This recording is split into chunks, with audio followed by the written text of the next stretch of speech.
Hello class seventh. आज हम start करने जा रहे हैं चैप्टर नंबर 2 दादी माँ। तो आप इस वीडियो को देखिए और समझिए, और अगर आपको वीडियो अच्छा लगता है तो लाइक शेयर एंड कमेंट ज़रूर करें। Thank you. आज बच्चों देखिए क्लास सेवेंथ का आपका दादी माँ का लेसन 2 है जो चैप्टर, उसको मैं बता रही हूँ, उसका शॉर्ट में सारांश बता रही हूँ। ये कहानी शिव प्रसाद सिंह ने लिखी है और जिसमें लेखक ने लिखा है कि दादी माँ का जीवन का वर्णन किया है और बड़ों के महत्व को दिखाया है कि लेखक बड़े हो चुके थे, उन्होंने अब तक बहुत तरह के सुख दुख देखे थे, परंतु जरा सी कठिनाई पड़ने पर भी उनका मन अनमना हो जाता था। मित्र उसके आगे तो उसके साथ होने का दिखावा तो करते थे, परंतु पीठ पीछे उनको कमज़ोर कहकर मजाक उड़ाते थे।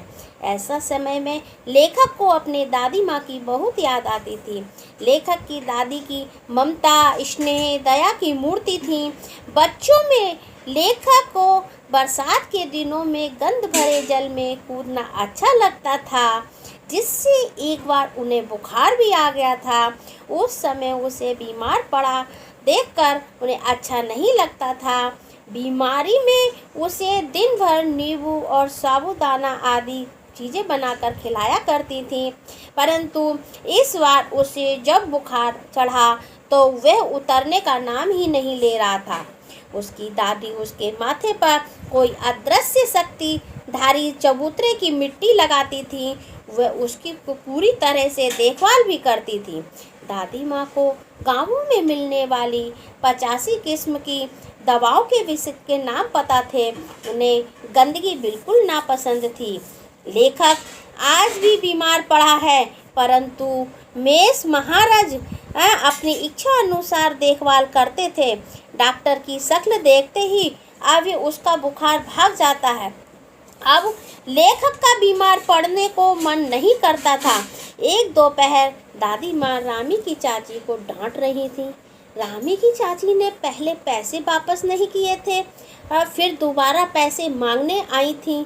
वह दादी के आगे गिड़गिड़ा रही थी कि बेटी की शादी होने के बाद मैं आपको वापस कर दूंगी। लेखक ने दादी को पैसे देने को कहा, परंतु दादी ने उसे भी डांटा। कई दिनों बाद लेखक को पता चला कि उसकी दादी माँ ने रामी की चाची का पिछला ऋण भी माफ़ कर दिया और उसकी बेटी की शादी के लिए 10 रुपए उसे दिए। लेखक के किशन के भाई की शादी थी। लेखक को बुखार आ रहा था, इसलिए वह बारात में नहीं गया। दादी माँ ने लेखक को उसके पास ही चारपाई पर सुला दिया।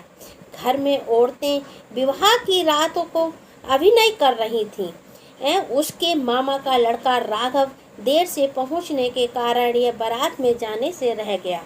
औरतों ने ऐतराज किया, इस समय यहाँ लड़के का आना मना है।